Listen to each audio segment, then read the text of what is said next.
Arc-en-Ciel et Iris vous donnent le sourire. Une matinale VIP consacrée au couple. Prendre soin de son couple, il faut le faire, il faut le vitaminer ce couple, même quand il ne va pas forcément mal. C'est pas grave, il faut s'en occuper quand même. Voilà le premier message que font passer les deux loustiques dans cette matinale VIP. Et justement, pour Elle est nous, plus loustique que moi. Ouais, j'ai remarqué. Alors, vous êtes gonflés, messieurs. C'est ça. À 2 contre 1, c'est pas juste. Et du coup, les deux loustiques avec nous, en la personne de Yolande et Philippe Schwab, nous parlent de ce sujet et aussi nous parlent d'un outil qui va sortir le 13 juillet. 4 vidéos pour 4 clés justement pour prendre soin de son couple. Alors justement, on laisse un petit peu en mystère justement le détail de ces 4 clés et on parle ensemble du couple aujourd'hui. C'est vrai qu'il y a un peu ce film hollywoodien qui nous vend un couple comme la raison d'être de chaque personne. On a presque l'impression que c'est une valeur universelle de tout temps, de toute culture, etc. Mais est-ce qu'effectivement, le couple, c'est bel et bien l'élément de base dans notre société? Est-ce que vous constatez ça? C'est votre opinion? Des fois, on peut se demander quand même si, même si c'est encore une valeur peut-être clé, un repère, mais si parfois c'est peut-être pas un peu de l'ancien monde, quoi. Hein. Donc c'est pour ça que là, on mettrait volontiers un point d'interrogation. Bon, même si nous, on est convaincus que le couple, c'est juste fondamental pour notre passage sur Terre en tant qu'être humain, mais c'est notre opinion et c'est notre vécu. Je sais pas si... Enfin si, je sais, et Yolande sait encore mieux que moi, ce repère, cette structure de base de la société, elle est vachement challengée quand même, et peut-être qu'elle n'a pas la même importance que dans les films hollywoodiens que vous citiez. Hein. En tout cas, c'est interpellé. Voilà. Ouais. Je pense surtout, il y a une différence entre le couple et la vision de la famille. Aujourd'hui, on est vraiment couple, alors que je dirais, il y a...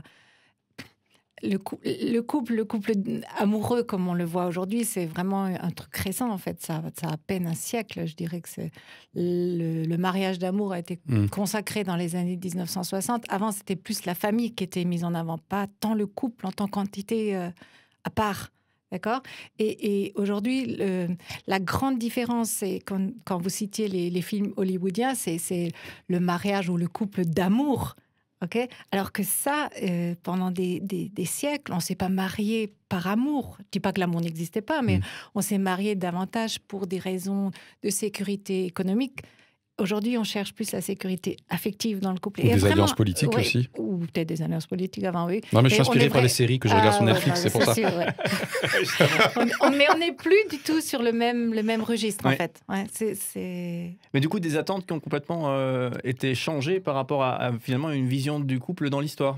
Et nous, on se demande si justement si c'est pas plus dur aujourd'hui. En tout cas, que l'exigence peut-être que le couple moderne a en termes de satisfaction attendue du fait de vivre en couple, et dans le temps, hein, parce que là, notre concept s'adresse quand même à des personnes qui se projettent un peu dans la durée, forcément, un peu, beaucoup même, mais on peut se demander si le niveau d'attente et d'exigence, là, aujourd'hui, pour le couple contemporain, fait que, justement, c'est pas évident. Ça va pas de soi que le couple reste pétillant dans la durée, parce qu'on a... On attend plein de choses, en fait, de son conjoint. C'est vrai qu'on a l'impression que si le couple n'est pas au top niveau, où ça va, il y a des fleurs bleues dans tous les sens, etc., on a l'impression qu'on est déjà dans une démarche où il faut peut-être réfléchir à se séparer, quoi. Et, c'est votre sentiment, vous constatez ça chez les gens que vous accompagnez? Parce qu'on a mis l'amour au centre de la relation de couple, alors que c'était de loin pas l'élément central de la vie de couple avant. Or, l'amour, par définition, c'est un sentiment, donc ça fluctue. Et donc, on a l'impression, dès que ce sentiment bouge, que le couple, il est mis à mal. Et du coup, quoi faire, docteur? Non, mais c'est vrai, on se sent... Je pense que ça fait écho chez beaucoup, tout le monde, chez tous. Nous aussi. Voilà, mais alors, c'est quoi les bonnes solutions, justement, pour rendre les promesses qu'on peut faire à l'occasion d'un mariage effectives? En fait, déjà, c'est d'être conscient que peut-être notre niveau d'exigence est... c'est-à-dire que le couple devient pourvoyeur de satisfaction à plusieurs niveaux. Il faut que ça soit ma meilleure ou mon meilleur ami, il faut que ça soit un super amant, il faut que ça soit un bon père ou une bonne mère. Professionnellement, voilà, faut que ça pulse un petit peu. Voilà, donc du coup, même si c'est un repère qui a peut-être dans le passé été peut-être plus important ou plus normatif, mais aujourd'hui il est toujours là et le niveau d'attente est peut-être... Moi, je ne sais pas s'il faut revoir le niveau d'attente, mais il faut être conscient qu'on attend beaucoup Et du coup, de ne pas tirer des conclusions trop hâtives. Vous disiez à l'instant, ah tiens, il y a un petit flottement, peut-être qu'on se pose des questions. Ben non, justement, le fait de prendre conscience qu'on a peut-être des attentes qui sont, enfin moi je les trouve bonnes en tant que telles, à condition qu'on en ait Qu'on ait un conscience, non? petit peu de recul, en fait. On n'est pas forcément d'accord, je sais pas, là je vais le découvrir en direct live, et effectivement dans la bagnole tout à l'heure. Ouais.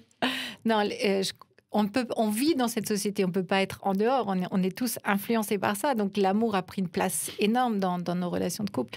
Mais effectivement, c'est juste cette capacité à prendre un petit peu de hauteur, de recul, et de se dire que quand l'autre répond pas à toutes mes attentes, c'est pas la fin du monde. Et moi, je trouve qu'il manque ce Elle recul. le dit beaucoup mieux que moi. Il manque ce recul aujourd'hui. Je sais pas si c'est clair, si ça répond à votre question. Oui, bah, je me sens un petit peu déjà sur une voie de vitamines, justement, par rapport à cette vie de couple qu'il faut soigner. Oui, j'étais en train de penser à un éventuel bon de réduction pour vous, Cédric. Oui, justement, parlons-en de cette sortie. Quoi de cette sortie des 4 vidéos, hein, puisque vous êtes là pour nous en parler, hein, ne l'oublions pas.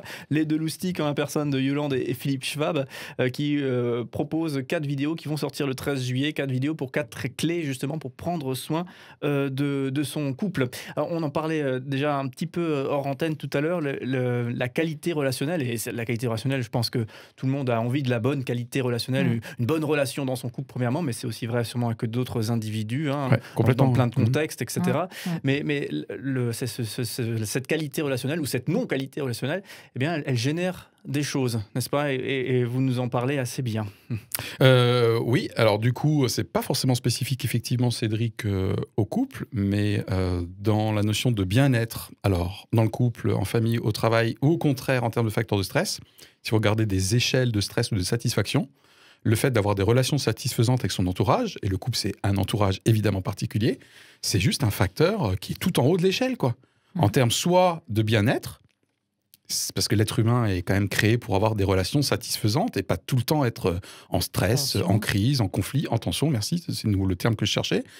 Et à l'inverse, du coup, ça peut être un facteur de stress, c'est-à-dire que ce soit au travail, que ce soit en privé, des relations dégradées, tendues, c'est vraiment pas top pour avoir la paix intérieure. Enfin, je suis désolé, quoi. Donc oui, clairement, dans les facteurs de stress, quand on étudie ça, la qualité relationnelle des différents environnements dans lesquels je suis, au boulot, dans le couple, dans ma famille, dans ma vie sociale en général, c'est un facteur clé de satisfaction, bien-être personnel. Donc pour nous, il y a un enjeu monumental, quoi. Ouais. Bah, de toute façon, nous, on se disait encore en pensant à cette émission que quelque part... Ouais, parce qu'on l'a préparé, en fait.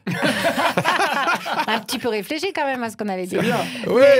Mais on se disait que quand, entre nous, il y a un petit peu de buzz et un peu de friction, eh ben, on n'avait pas la même énergie pour affronter notre travail ou notre journée. Ah oui, c'est une de nos expressions, ça. Ça vient nous plomber. Quand on n'est pas bien ensemble, on a l'impression comme dans un jeu vidéo, la jauge, voilà, c'est peut-être nous, on est un peu spéciaux. Peut-être. Donc il faut lutter. J'ai un peu le cliché du papy alsacien qui va à la cave dans son atelier. Non, je parle pas de vous, bien entendu. Jusqu'à présent, c'était une bonne émission. Tout allait bien jusqu'à maintenant. Du papy alsacien qui va à la cave dans son atelier, qui s'isole dans son atelier, de mamie qui fait le repassage, qui s'isole en faisant son repassage. Cliché complet. Hein. D'accord. Ok. Mais effectivement, finalement, une fuite. Peut-être par rapport à des tensions et une fuite dans une forme de vase clos. On se sépare, on a chacun ses parties de maison, etc. Et finalement, on se voit plus beaucoup, mais peut-être pour faire face à des qualités relationnelles qui sont pas forcément top dans un couple. Ouais, et du coup, ça fait le lien avec le confinement qui, de fait, nous a amené à rester au sein de notre cellule familiale. Des fois, ça a été une bonne surprise. Et on s'est rendu compte que on a eu des témoignages de couples qui nous ont dit « mais moi, je pensais que ça allait être l'horreur. » Et en fait, c'était une bonne surprise. On se supporte. Oui, parce que vous disiez à la cave ou je sais pas, bref. Mais quand chacun a son boulot, ses sphères relationnelles, à la limite, il y a des problèmes non résolus. Mais là, on était fogués ensemble. Ouais. Et malheureusement, il y a eu également l'effet inverse, c'est qu'effectivement, des choses qui sont pas réglées. Du coup, on se les est coltinés.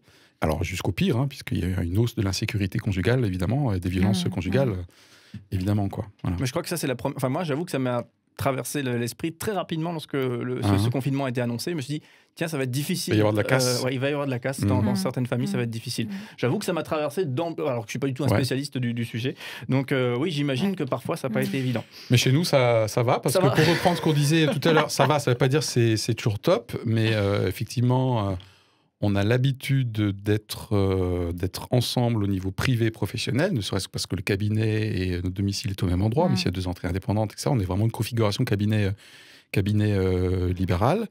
Après, le fait d'être tout le temps l'un sur l'autre, au sens figuré, bien sûr, ça peut avoir ses propres défis, notamment, mais ça, c'est pas le sujet du jour, mais le désir. Le désir se nourrit quand même d'une distance.